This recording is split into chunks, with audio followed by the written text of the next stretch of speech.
కన్యక గర్భవతి కుమారుని కనగలగా అన్నటువంటి అంశాన్ని ఈరోజు వాక్యం నుంచి నేర్చుకుందాం. మరి మొదటి మనిషి అయినటువంటి ఆదామును, మొదటి స్త్రీ అయినటువంటి హవ్వను దేవుడు తన చేతులతో నిర్మించి ఈ భూమి మీద దేవుడు వారిని ఏదైనా తోటలో ఉంచాడు. వారి ఆజ్ఞ అతిక్రమించి ఏదైనా తోటలో నుంచి దేవుడి చేత వారి బయటికి పంపించి వేయబడ్డారండి. ఆదాము తన భార్య అయినటువంటి హవ్వను కూడినప్పుడు ఆమె గర్భవతి అయి ఒక కుమారుని కానీ యెహోవా దయ వల్ల నేను ఒక మనిషిని సంపాదించుకున్నాను అని చెప్పి అతనికి ఒక పేరు పెట్టింది. ఆదికాండం 4వ అధ్యాయం 1వ వచనం. ఆదాము తన భార్య అయిన హవ్వను కూడినప్పుడు ఆమె గర్భవతి అయి కయీనుని కానీ యెహోవా దయ వల్ల నేను ఒక మనిషిని సంపాదించుకున్నానని.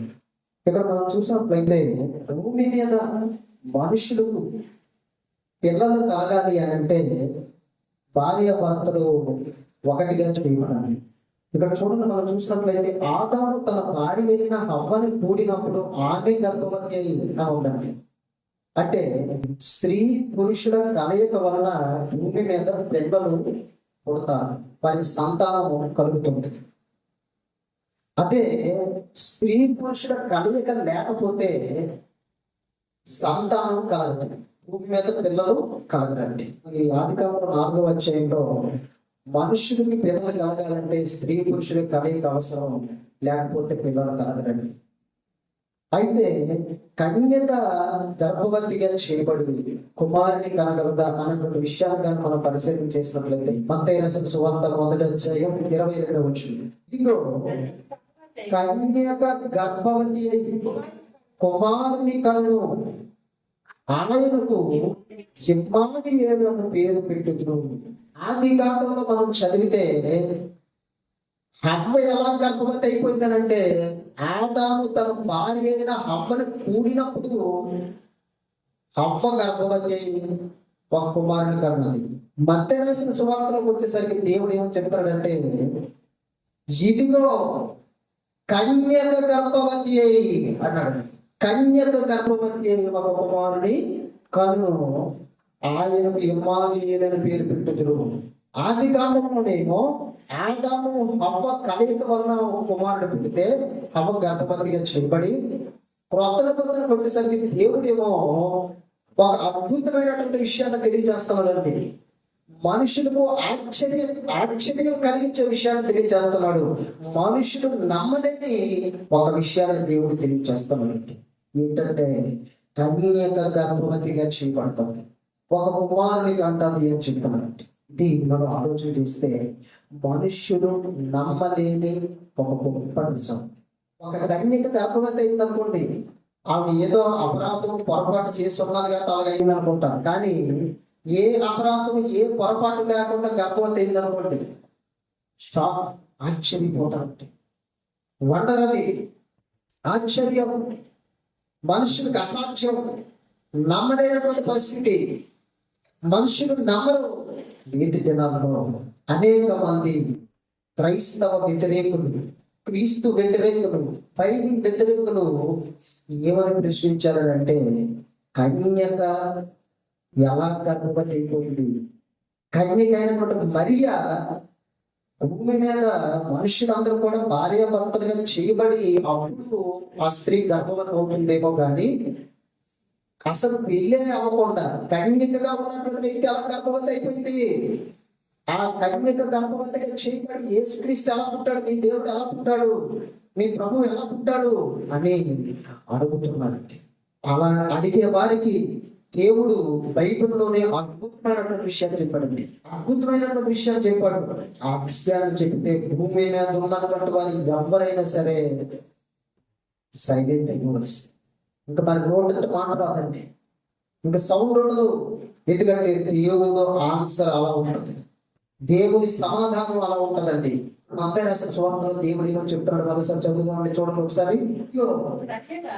కన్యక గర్భవతి అయి కుమారుని కను, ఆయనకు ఇమ్మానుయేలు అని పేరు పెట్టుదురా అని ప్రభువు తన ప్రవక్త ద్వారా పలికిన మాట నెరవేరినట్లు ఇదంతా జరిగేను. అంటే ఇదిగోండి, ఇక్కడ దేవుడు అంటే ఒక ప్రవక్త ద్వారా ఈ ప్రవచనాన్ని పలికించాడు, ఈ లేఖనాన్ని చెప్పించాడండి. ఎంతకి ఏ ప్రవక్త ద్వారా దేవుడు పలికించాడు, ఎక్కడ లేఖనాన్ని దేవుడు రాయించాడు మనం చూద్దామండి. యెషయా గ్రంథం 7:14 వచ్చింది. కాబట్టి ప్రభువు తానే ఒక సూచన మీకు చూపును, ఆలకించుడి. కన్యక గర్భవతి అయి కుమారుని కని అతనికి ఇమ్మానుయేలని పేరు పెట్టును. మత్తయి రాస్తున్నటువంటి సువార్త ఏదైతే ఉందో అక్కడ రాయబడినటువంటి మాట ఎక్కడ నుండి తీసుకొని రాశాడో తెలుసా మాటని? ఇదిగోండి యెషయా గ్రంథంలో ఈ కొన్ని యేసుక్రీస్తు పుట్టక మునిపే కొన్ని వందల సంవత్సరాల క్రిందట యెషయా జీవించాడు భూమి మీద.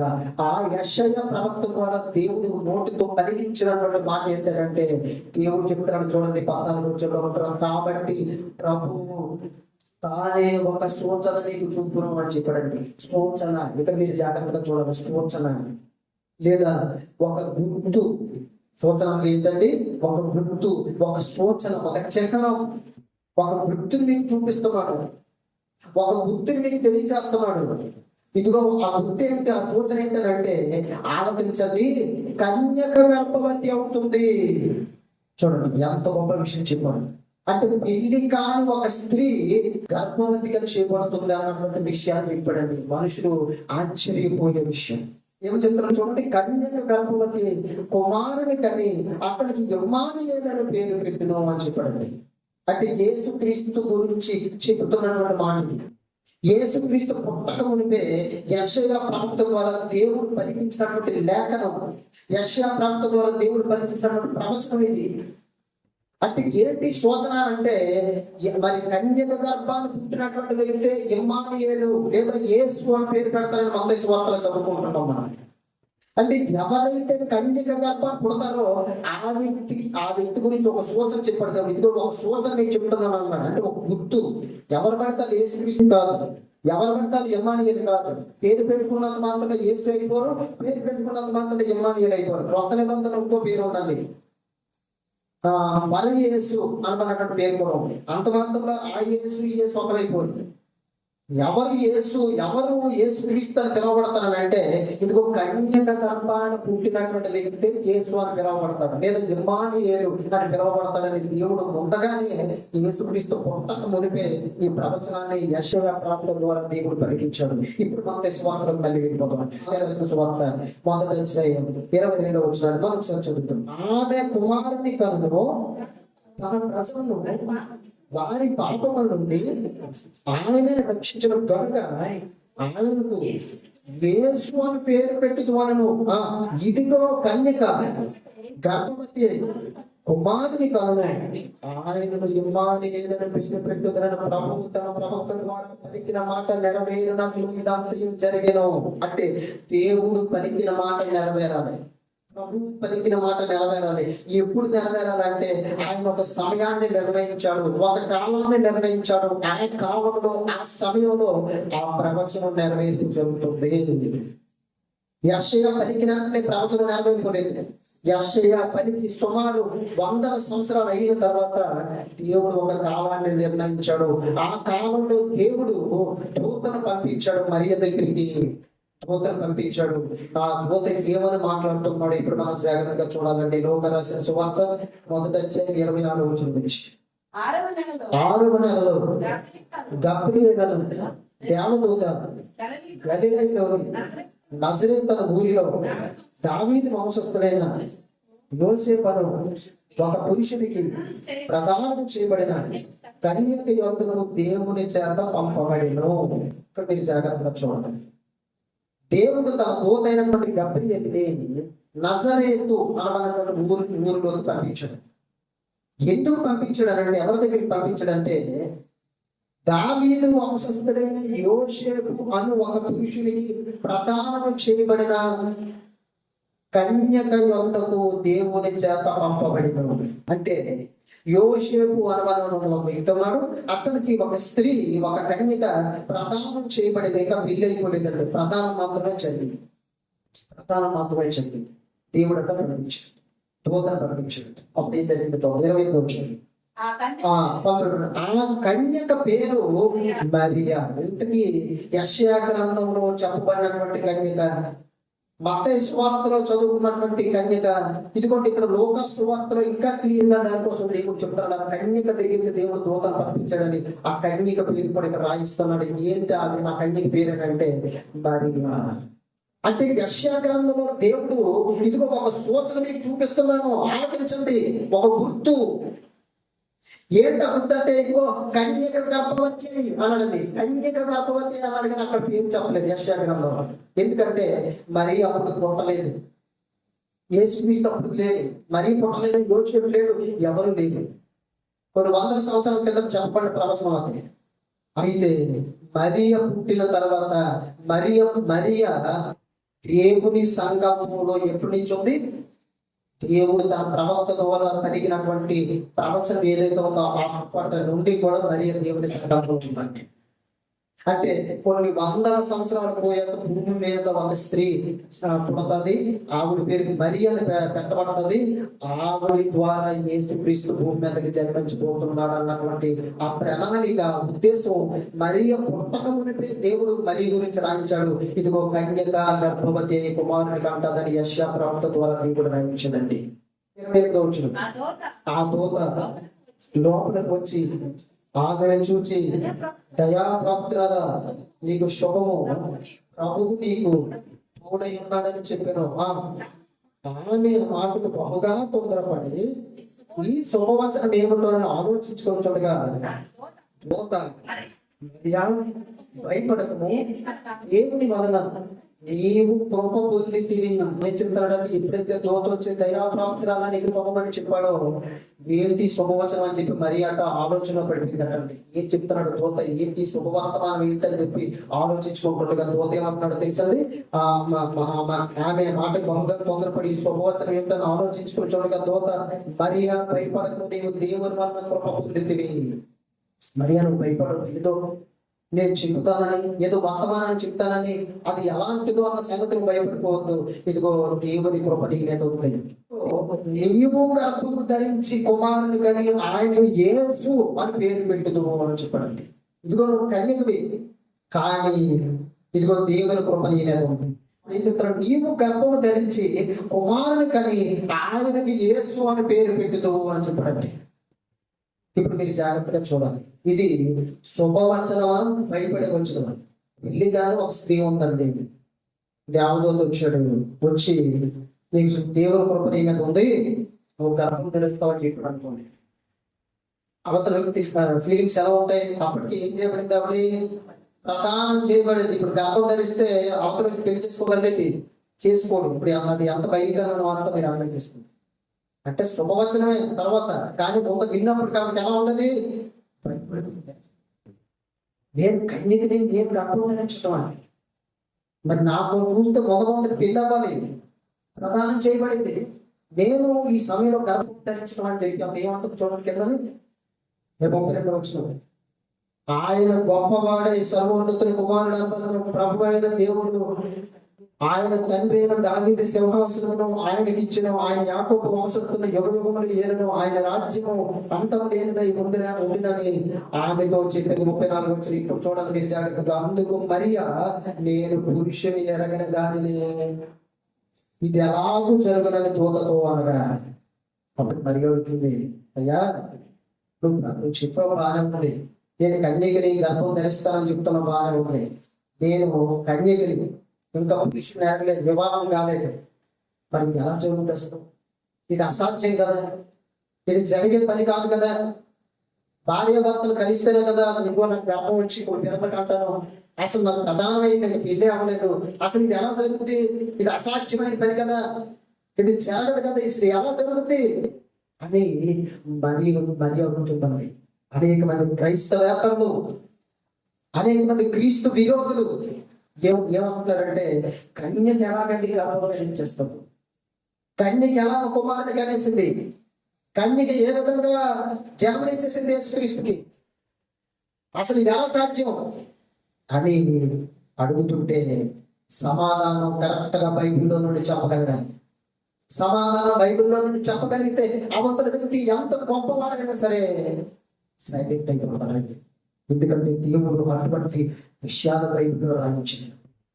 మరి కూడా ఆశ్చర్యపోతుంది, అసలు ఇది ఎలా జరుగుతుంది, ఎలా సాధ్యం, ఇది ఎలా జరుగుతుంది, ఇది గబ్రియలు దూత ఇది ఎలా జరుగుతుంది, అసలు నువ్వేమో దేవుడు పంపించాడు వచ్చానని చెప్తాను బాగానే ఉంది, శుభవర్తమానం అని చెప్పి ఎంత ఎంత ఇలా భయంకరమైనటువంటి వార్త చెప్తావా, అసలు నా గుండెలు అదిరిపోతున్నాయి.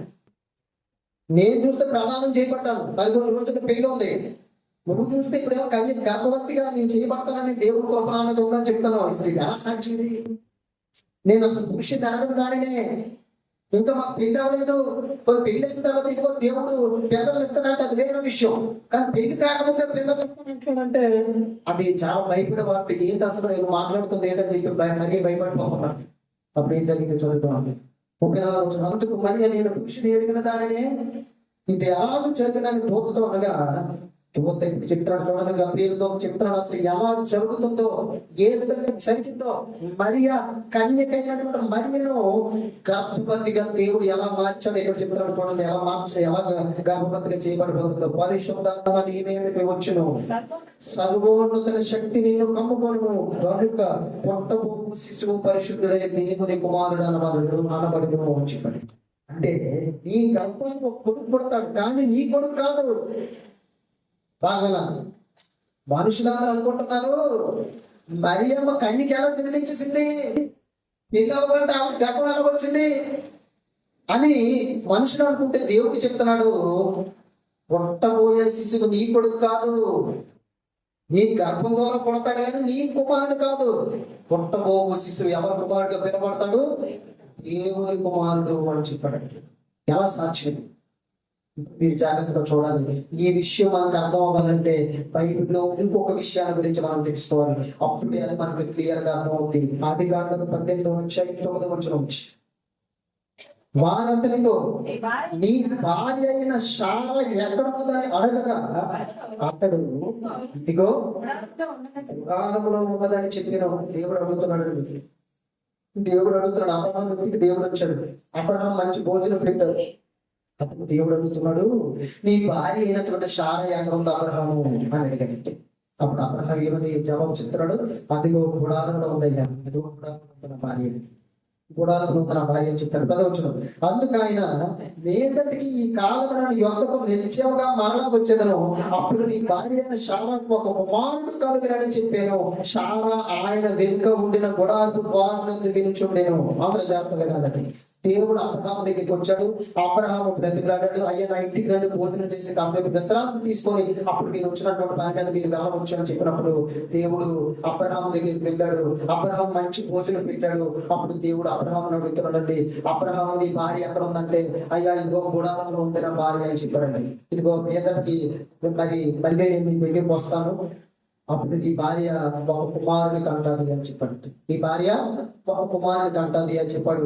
ఈ మాటలన్నీ కూడా ఆ శార ఎక్కడి నుంచి ఉంటుందంటే, అబ్రహాం భార్య శార ఎక్కడి నుంచి ఉంటుంది, ఆయన వెనుక ఉండిన గుడారపు ద్వారమునందు వినుచుండెను. 11వ అబ్రహామును శారాయిను బహుకాలం గడిచిన వృద్ధులై ఉండేది. ఎవరితో చెప్తున్నాడంటే దేవుడి మాట, ఎవరితో చెప్తున్నాడు, నీ కొడుకు పుడతాడని ఎవరితో చెప్తున్నాడు, బహుకాలము గడిచిన వృద్ధులతో.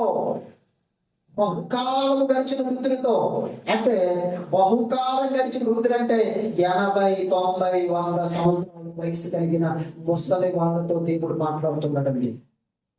ముసలి వారితో దేవుడు మాట్లాడుతున్నాడు. ఇదిగో మీదటికి ఈ కాలంలో మరలా నేను ఇంటికి వస్తాను, నేను అప్పటికి ఇదిగో నీ భార్య ఒక కుమారుని కంటాది అని చెప్పాడండి. సాధ్యమయ్యే పనేది, సాధ్యమయ్యే పనేనా, సాధ్యమయ్యే పనేది. ఎవరితో చెప్తాడు ఈ మాటలు, వయసులో ఉన్నటువంటి వాళ్ళతో కాదు. ఎవరితో చెప్తున్నాడు, బహుకాలము గడిచిన వృద్ధులతో చెప్తున్నాడు. బహుకాలము గడిచిన వృద్ధులతో బాగా ముసిరైపోయారు అబ్రహాము శార, వాళ్ళలో చెప్తున్నాడు, ఏంటి వచ్చే సంవత్సరం నీకు ఒక పొడవు నీ భార్యకు ఒక పొడవు పుడతాడు అని అబ్రహాంతో చెప్తున్నాడు. ఇది సాధ్యం ఎందుకు ఎలా చెప్తున్నాడు చూడండి. 11వ అబ్రహాము షారాయిను బహుకాలం గడిచిన వృద్ధులై ఉండిరి. స్త్రీ ధనము షారాకు నిలిచిపోయిన గనుక షారా నేను బలం కుడిగిన దాన్నైన తర్వాత నాకు సుఖము కలిగిన నా యజమానుడు వృద్ధుడై ఉన్నాడు కదా అని తనలో నవ్వుకోనేను. ఆమె ఏమనుకుంటుంది? మాట్లాడి కూడా దేవుడు చెప్తున్న మాట్లాడి కూడా గుడారంలో ఉండి అనిపిస్తుంది. ఇదిగో మీదకి ఈ కాలాన్ని మళ్ళా వస్తాను, నీ భార్యకు కుమారుడు కలుగుతాడని దేవుడు చెప్తుంటే షారా ఈ మాట్లాడి కూడా వీటి ఏమనుకుంటుంది అంటే, అబ్రహాం నా భర్త చూస్తే ముసలోడు అయిపోయాడు, నాకు కూడా స్త్రీ ధర్మము నిలిచిపోయింది, మాకు ఈ టైంలో సుఖం కలుగుతారా? ఈ టైంలో అసలు పిల్లలు కలుగుతారా? ఇది సాధ్యమయ్యే పనేనా? అసలు ఇది జరిగే పనేనా? ఇది మనిషి ఎవరైనా ఉంటే నమ్ముతారా? ఏంటి దేవుడు ఎలా చెప్తున్నాడు? మేమేమైనా కొత్తగా మరి వివాహం అయినటువంటి వారమా? మేమేమైనా యవనస్తులమా? దేవుడి మాట చెప్తున్నాడు మాతో. బహుకాలం వచ్చి వృద్ధిని నాటికి కాలు చాపుకున్నటువంటి వారు మేము. నా భర్త కూడా వృద్ధుడైపోయాడు, నాకు చూస్తే స్త్రీ ధర్మం నిలిచిపోయింది. ఈ వయసులో మాకు అసలు పిల్లల, అసలు ఈ వయసులో మాకు నేను గర్భం ధరిస్తాను, ఈ వయసులో మాకు పిల్లలు కలుగుతారా, నాకు సుఖం కలుగుతుందా అని తనలో తాను నవ్వుకుందనండి. ఎందుకు నవ్వుకుందో చెప్పమంటారు? ఎందుకు నవ్వుకుందో చెప్పండి. అంటే సాధ్యము కాని విషయాలు, సాధ్యము కాని ఒక పనిని జరుగుతుంది అని చెబుతున్నప్పుడు మరి ఎవరికైనా నవ్వు వస్తుందండి. ఒక వ్యక్తి వచ్చి నేను విమానంతో లేదా రాకెట్తో సమానంగా పరిగెత్తి వచ్చానని చెప్పాడు అనుకోండి, నవ్వుకోరు. నేను ట్రైన్తో సమానంగా పరిగెట్టిస్తానంటే నవ్వుకుంటారు. ఎందుకంటే సాధ్యం కావాలి, జరగని పనులవి, సాధ్యం కాదని జరగని పనులు కాబట్టి చాలా నవ్వుకుంటుంది. దేవుడు ఎలా చెప్తున్నాడు? ముసలై నా భర్త చూస్తే ముసలైపోయాడు, నేను చూస్తే స్త్రీ ధర్మం నిలిచిపోయింది, నేను క్యాటరింగ్ కాలేజ్ ఆఫీస్ ఉన్నాను, ముసలైపోయాను, ఈ వయసులో మాకు పిల్లల, ఇప్పుడు మాకు కొడుకు పుడతాడా? ఇది అసాధ్యం, ఇదని తన దేవుడు చెప్తాడు. కానీ ఏది జరుగుతుందా అనుభవం తనలో తను నవ్వుకుంటున్నాను. అంతటి యెహోవా అబ్రహాముతో వృద్ధురాలనైన నేను నిశ్చయముగా ప్రసవించేదనని సారా నమ్మనైనా, అంటే సారా తనలో తాను నవ్వుకున్నా ఎవరికి తెలిసిపోయింది ఆ విషయం? దేవుడికి తెలిసిపోయిందండి. ఎందుకంటే ఆయన సర్వాంతరి, ఆమె సర్వజ్ఞాని. అంటే మన ఊహలో తలంపులు మనసులో ఉన్నవి మన మాట నాలుగుకి రాకమునిపై దేవుడికి తెలిసిపోద్ది. మన ఊహ అంతా కూడా దేవుడికి తెలిసిపోద్ది. కనుక సారా ఎనగతలో గుణాలుగా నవ్వుకుంటే దేవుడు చెప్తాడు ఇక్కడ, నీ భార్య ఈ వయసులో నేను ప్రసవించగలనా, నిద్రాలను అయిపోయాను కదా, ముసల్దాన్ని అయిపోయాను కదా, నేను ఎందుకు నవ్వుకుంటుంది నీ భార్య అని అడిగారండి. ఇప్పుడు మీరు జాగ్రత్తగా చూడండి, 14 వచ్చినాం. యెహోవాకు అసాధ్యమైనది ఏదైనా ఉన్నదా? నేను చెప్పాడని దేవుడు, యెహోవాకు అసాధ్యమైనది ఏదైనా ఉన్నదా అంటే మనుషులకు చాలా విషయాలు ఎప్పటికీ సాధ్యపడలేదు. అందులో కొన్ని విషయాలు చెప్తాను, మీరు జాగ్రత్తగా చూడాలండి. ఇక్కడ దేవుడు ఏమంటున్నాడంటే యెహోవాకు అసాధ్యమైనది ఏదైనా ఉన్నదా అంటే దేవుడు చెయ్యలేనిది, దేవుడు సాధించలేనిది, దేవుడికి అసలు నిరూపించలేనిది ఏదైనా ఉన్నదంటే ఏది ఉన్నదండి. దేవుడికి సమస్తము సాధ్యమే, దేవుడికి సమస్తము సాధ్యమే. కాబట్టి దేవుడు అంటున్నాడు, నీ భార్య ఉంటుంది, అసలు నాకు సాధ్యం కానిది ఏదైనా ఉన్నదా అని అబ్రహాముతో అడుగుతున్నాడండి. ఎందుకంటే షారా ఎందుకు నవ్వుతుందంటే మనుషులకు అసాధ్యమది, మనుషులకి ఇంపాసిబుల్ అది, మనుషులు చేయలేరు దాన్ని. కానీ ఇక్కడ దేవుడు అంటున్నాడు, యెహోవాకు అసాధ్యమైనది ఏదైనా ఉన్నదా? మనుషులకి ఎన్నో విషయాలు ఇప్పటికీ అసాధ్యంగానే ఉండిపోయాయి, సాధ్యం చేయలేకపోయేవాళ్ళు, సాధ్యం కాలేని మనుషులకి. ఉదాహరణకి క్యాన్సర్ అనేటువంటి ఒక భయంకరమైనటువంటి రోగం ఉందండి. క్యాన్సర్ అనేటువంటి ఒక భయంకరమైనటువంటి రోగం ఉంది. దానికి ఎప్పటికీ కూడా పూర్తిగా నయం చేసే మందు ఎప్పటికీ రాలేదు. HIV లేదా ఎయిడ్స్ ఉందండి, భయంకరమైనటువంటి వ్యాధి. దానికి కూడా పూర్తిగా క్యూర్ చేసే మందు ఎప్పటికీ రాలేదు. ఇంకా మనం చూసినట్లయితే మనిషి చంద్రుడు మీద ఇల్లు కట్టుకోవాలనుకుంటున్నాడు, ఎన్నో కోట్లు ఖర్చు పెట్టి ప్రయోగాలు చేస్తున్నారు ప్రపంచం అంతటా కూడా. కానీ ఎప్పటికీ కూడా అక్కడ ఇల్లు కట్టుకోలేకపోతున్నాడు. వేరే గ్రహం మీద వెళ్ళిపోదాం అనుకుంటున్నాడు, ఎన్నో ప్రయోగాలు చేస్తున్నాడు మనిషి ఈ రోజు, కానీ ఎప్పటికీ అది అసాధ్యంగానే. ఇలా మనం చెప్పుకుంటూ పోతే మనుషులకు ఎన్నో విషయాలు అసాధ్యము. మనుషులకి ఎన్నో విషయాలు ఎలా ఉన్నాయండి, సాధ్యం కాకుండా ఉండిపోయాయి. సాధ్యం చేయలేకపోతున్నారు. మనుషులకు అసాధ్యంగా మిగిలిపోయాయి ఎంతవి. కానీ దేవుడు చెప్తున్నాడు, యెహోవాకు అసాధ్యమైనది ఏదైనా ఉంటుందా? దేవుడు ఉన్నటువంటి ఇంకొక లక్షణం అంటే సాధ్యం కాని విషయాలు కూడా సాధ్యమయ్యేటట్లు చేసి చూపించడమే దేవుడు బలం. ఇంకొక సందర్భాన్ని కూడా చదువుకోండి. అపోస్తలుడైన పౌలు రోమీయులకు రాసిన పత్రిక 4:17 తాను విశ్వసించిన దేవుని ఎదుట అనగా మృతులను సజీవులుగా చేయవాడును లేని వాటిని, బాగా వినాలన్నమాట, లేని వాటిని ఉన్నట్టుగా పిలిచేవాడునైనా దేవుని ఎదుట అన్నాడండి. దేవుడు ఉన్నటువంటి ఒక గొప్ప లక్షణం, ఆయన ఆయన ఆయన అదృశ్య శక్తి గురించి చెప్తున్నాడు. ఏమో చెప్తున్నాడు చూడండి ఇక్కడ, తాను విశ్వసించిన దేవుని ఎదుట అనగా మృతులను సజీవులుగా చేయవాడు అన్నాడండి. దేవుడు ఎలా ఉన్నాడండి, మృతులను సజీవులుగా చేయవాడు అంటే మరణించిన వారిని తిరిగి లేపగలిగినటువంటి శక్తి సామర్థ్యాలు ఒకటి దేవుడికే ఉన్నాయండి. క్రొత్త నిబంధనలో ప్రభు ఎవరినైనా లేపాడు, లాజరు చచ్చిపోయాడండి, 4 రోజులు అయిపోయింది, సమాధులు పెట్టేశారు, మా అత్త మరి ఏడుస్తున్నారు. ప్రభు వచ్చినది తెలిసి వీళ్ళారు, వేసుకుని మాట్లాడ సమాధి రాయి తీయడం అనుకోవడానికి అంటున్నారు. మా అత్త మరిగా అయ్యా వద్దు, ఇప్పుడు రాయి తీస్తే 4 రోజులు అయిపోయింది, శవం లోపల ఉంది, వాసన వస్తుంది, దయచేసి తీయొద్దు అంటాను. అప్పుడు దేవుడు ఏమన్నాడు, తెలుసండి, మనుషులకు అసాధ్యము కానీ దేవునికి సమస్తము సాధ్యం. వ్యక్తిగా నచ్చింది. అప్పుడు లాజరుతో దేవుడు ఏమన్నాడు తెలుసండి, ప్రభు లాజరు బయటికి రా. అప్పుడు లాజరు ప్రాంత వస్త్రాలను ధరించిన వాడే ఎలా జరిగింది, సీక్రెట్ గా చేయలేదు దేవుడు దాన్ని. ప్రభు సీక్రెట్ గా చేయలేదు. అప్పుడు చాలా మంది యూదులు చుట్టూ కూడా ఉన్నారండి. అనేక మంది దాన్ని చూసి ప్రభువు నాకు విశ్వాసం ఇచ్చారట. దేవుడు పబ్లిక్ గా చేశాడు, దేవుడు ఓపెన్ గా చేశాడు. దానికి లాజరు బయటికి రామని చెప్పినప్పుడు చనిపోయి 4 రోజులు అయిపోయినటువంటి లాజరు సమాధుల నుంచి బ్రతికి బయటకు వచ్చాడు. అంటే మృతులను సజీవులుగా చేయవాడు ఆయనే. ఇంకా చాలా విషయాలు ఉన్నాయండి. ఒక విధవరాలు కుమారుడు చనిపోయినప్పుడు మరలా ఆయన వ్యక్తిని భార్య ఉండి బ్రతికించడం. అలాగే 12 సంవత్సరాలు ఈవి కలిగినటువంటి ఒక పాప చనిపోయినప్పుడు మరి ఆ యొక్క పాపకు కూడా చిన్నదానాన్ని లెమ్మని నీతో చూపుతున్నానని చెప్పినప్పుడు ఆవిడ మరణం నుండి సజీవురాలుగా చేయబడింది. ఇప్పుడు మీరు జాగ్రత్తగా చూడండి, అంటే మృతులను సజీవులుగా చేసేటువంటి శక్తి దేవుని మాటకు ఉన్నది. ఒకవేళ కన్యక గర్భవతిగా చేయడం దేవుడికి ఏమైనా పెద్ద పైన, అంటే చచ్చిపోయిన 4 రోజులు సమాధిలో ఉన్న వాడిని బ్రతికించేటువంటి శక్తి దేవుని మాటకు ఉన్నప్పుడు ఒక కన్యకని తన మాట ద్వారా గర్భవతిగా చేయడం దేవుడికి ఏమైనా పెద్ద పైన? ఆలోచన చేయాలి. దేవుడికి పెద్ద పని కాదు, చాలా చిన్న విషయం. మనుషులకి అసాధ్యమైనవి దేవునికి సమస్తము సాధ్యమైనవి. అంటే ఇప్పుడు మీరు జాగ్రత్తగా చూడాలి. బైబిల్లో కన్యక గర్భవతి అయిపోయింది అని అడిగితే చచ్చిపోయినటువంటి లాజరు ఎలా బ్రతికాడు, చచ్చిపోయినటువంటి విధవరాలు కుమారుడు ఎలా బ్రతికించిన ప్రభువు, 12 సంవత్సరాల వయసు కలిగినటువంటి ఆ చిన్న పాపని దేవుడు ఎలా బ్రతికించాడు, అనేకమైనటువంటి స్వస్థత ఎలా చేశాడు. అంటే మనుషులకి అసాధ్యమవి, మనుషులు చేయగలవి, కానీ ఎవరు చేయగలరు? ఇదిగో దేవుడు చేయగలరు.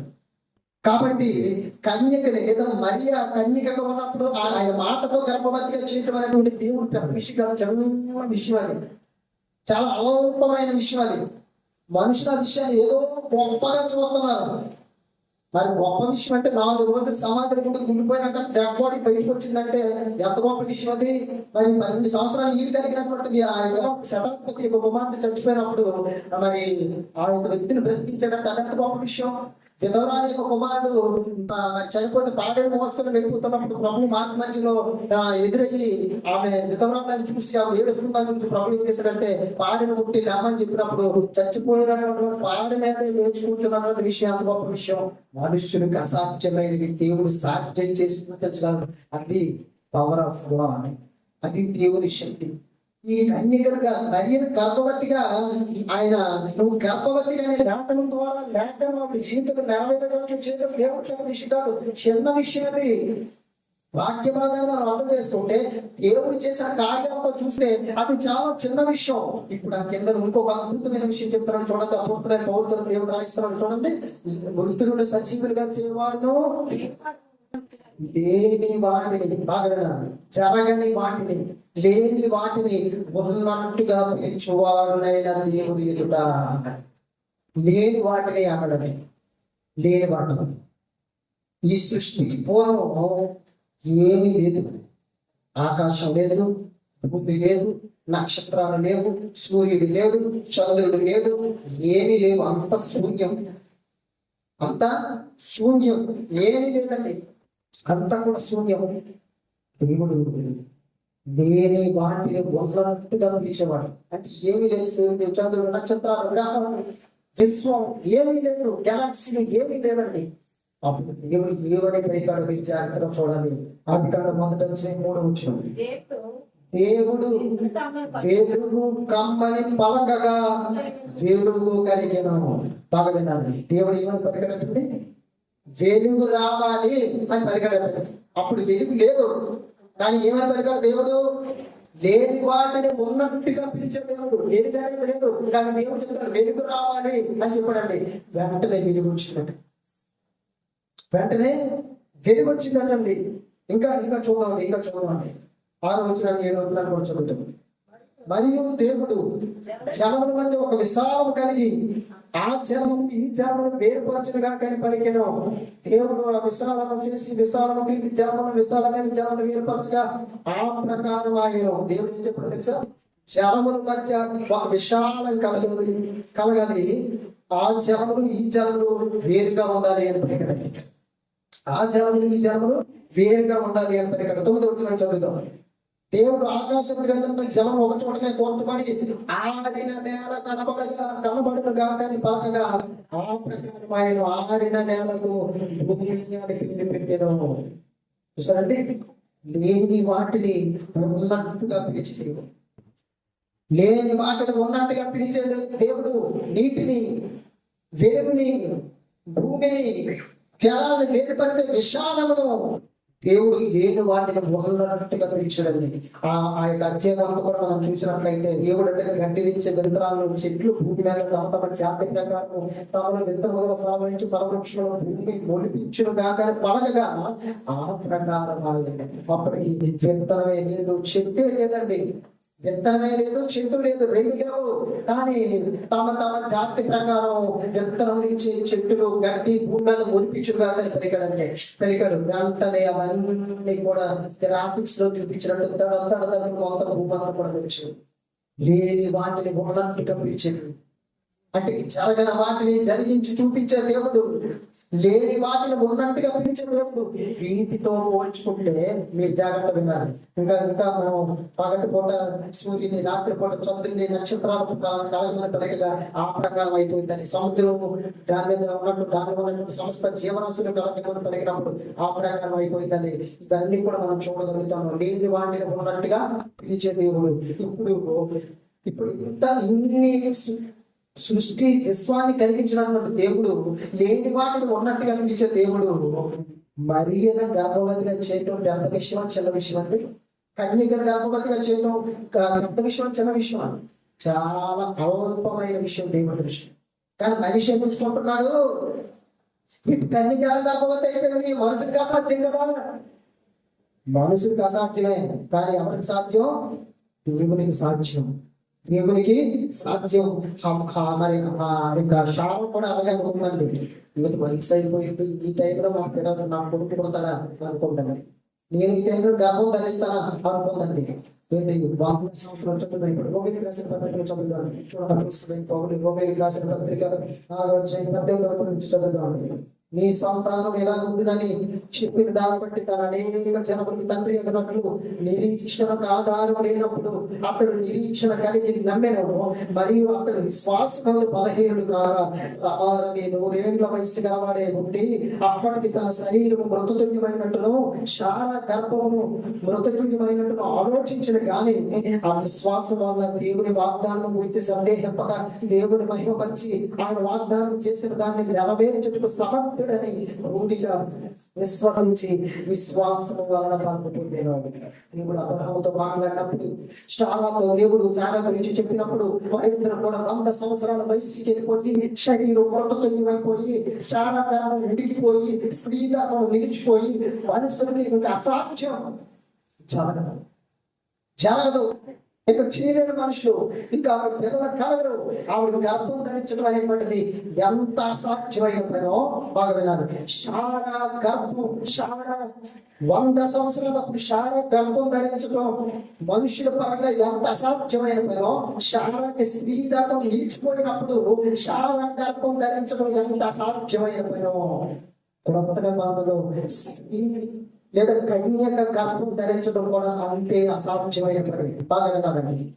100 సంవత్సరాలు శరీరం మృతతుల్యమైపోయిన స్త్రీ దానం నిలిచిపోయిన శారా గర్భం ధరించడం మనుషుల పరంగా ఎంత అసాధ్యమో, క్రొత్త నిబంధనలో మరియ కన్యకగా ఉండి గర్భం ధరించడం కూడా అంతే అసాధ్యమైన పని. రెండు కూడా అసాధ్యమైన పనులు. రెండు కూడా సాధ్యం కావాలి. మనుషులకి సాధ్యం కావాలి, మనుషులకి సాధ్యం కావాలి, మనుషులకు సాధ్యం కావు. కానీ దేవుడు చెప్పాడు, ఇదిగో నీ భార్యకి ఒక కుమారుడు కలుగుతాడని చెప్పాడు. నీ భార్యకు కుమారుడు కలుగుతాడని చెప్పాడు.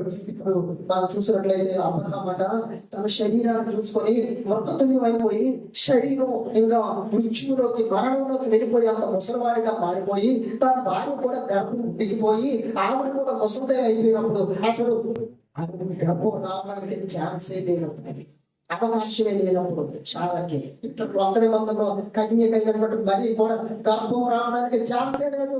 అసాధ్యం, రెండు అసాధ్యం. కానీ అబ్రహాముకి దేవుడు 100 సంవత్సరాలప్పుడు ఎవరిని ఇచ్చాడు? ఒక కుమారుని ఇచ్చాడండి. ఎలా జరిగింది? ఎలా గర్భవతిగా చేయబడింది శారా? ఎలా గర్భవతిగా చేయబడింది? దేవుడు ఇచ్చాడండి. దేవుడిచ్చాడు.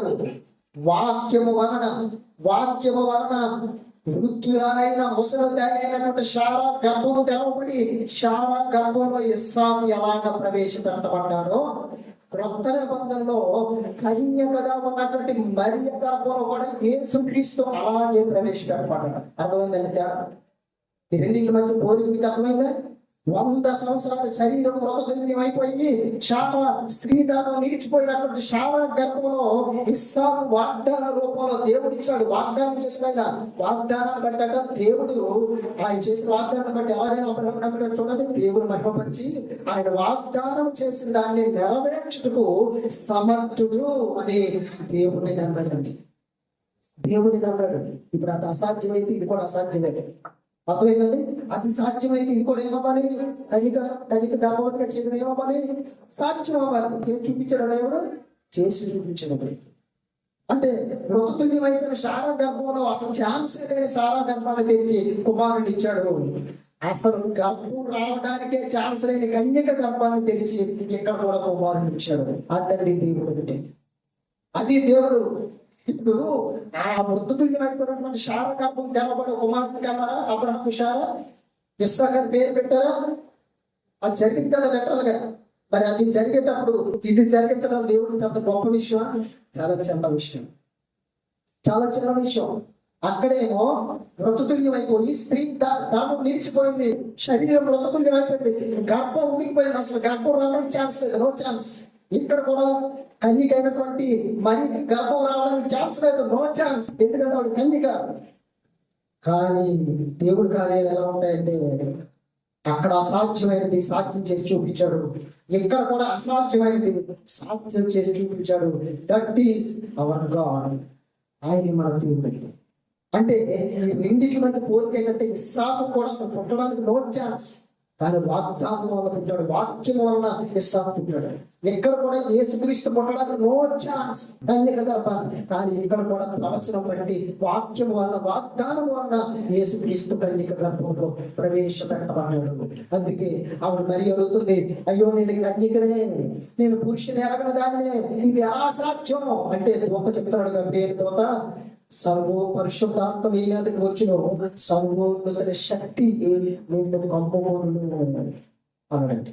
పరిశుద్ధాత్మ నీ మీదకి వచ్చిన సర్వోన్నత శక్తి నిన్ను కమ్ముకొనును అంటే మరి మరియలోనికి పరిశుద్ధాత్ముడు వెళ్ళి వాగ్దానాన్ని నెరవేర్చని గర్భాన్ని తయారు చేస్తుంది. ఆ గర్భంలో యేసుక్రీస్తు ప్రవేశపెట్టబడ్డాడు. అందుకే పుట్టబోయే శిశువు ఈ శిశువు కాదు. ఏమని చెప్పాడు దేవుడు అక్కడ ఏమని రాయించాడు? పుట్టబోయే శిశువు సర్వోన్నతుడై దేవుని కుమారుడు అనబడలో చెప్పాడు. అబ్రహాము శారాకి 100 సంవత్సరాలప్పుడు కొడుకునిచ్చిన అసాధ్యమైన పనిని సాధ్యం చేసి గర్భం తెరిచి సాధ్యం చేసి చూపించాడు దేవుడు అక్కడ.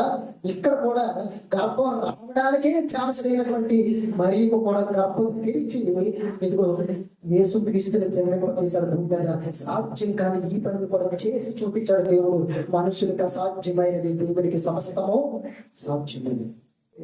దేవుడు దేనినైనా చేయగలడు, దేనినైనా చేయగలడు దేవుడు. అర్థమైందండి? రెండింటికి మధ్య పోలిక నీకు అర్థమైందా? ఎందుకు దేవుడు 100 సంవత్సరాల అప్పుడు కన్యక అక్కడ శారం గర్భం తెరిచాడంటే, అంతవరకు తెరవలేదంటే ఇందులో భవిష్యత్తు కాలంలో కూడా కన్యక గర్భం ఉంటుందా? అక్కడ వాగ్దానం ఇస్తాకుంటారు, ఇక్కడ వాక్యం వల్ల ప్రవచనం వల్ల తన కుమారుడైన యేసుక్రీస్తు ఉంటుంది. అటువంటి దేవుని యొక్క శక్తి. కాబట్టి ఎవరైనా మిమ్మల్ని అడిగాను అనుకోండి, తండ్రికి ఎలా గర్భవతి అయిపోతుంది అని అడిగాను అనుకోండి, ఇదిగో శారా గర్భం 100 సంవత్సరాలప్పుడు ఎలా దేవుడిని పెంచాడో అక్కడ అసాధ్యం కానటువంటి, అంటే గర్భం రావడానికే సాధ్యం కానటువంటి శారా గర్భాన్ని తీర్చి దేవుడు ఎలా కుమారుని పెంచాడో, ఇక్కడ కూడా గర్భం రావడానికి ఛాన్స్ లేనటువంటి కన్యక గర్భాన్ని కూడా తీర్చి దేవుడు ఏం చేసినట్టే సాధ్యం చేసి చూపించాడు. యెహోవా అసాధ్యం ఏదైనా యెహోవాకి ఏదైనా అసాధ్యమైంది ఉండాలంటే ఏది పడదండి, దేవుని వాటిని ఉన్నట్టుగా ఇచ్చేవాడండి, లేని వాటిని ఉన్నట్టుగా పిలిచేవాడు. ఇంకో విషయం చెప్పాలి, ఇదిగో దేవుడు సూర్యుడు కలుగులు గాక, ఆకాశం కలుగులు గాక, నక్షత్రాలు కలుగులు గాక, చంద్రుడు కలుగులు గాక, భూమి కలుగులు గాక అని చెప్పినప్పుడు నోటి మాట చేత లేని వాటిని ఉన్నట్టుగా పిలిచాడు దేవుడు. సాధ్యం కాని వాటిని సాధ్యం చేసి చూపించాడు దేవుడు. ఏమిటో కూడా ఛాన్స్ లేదు.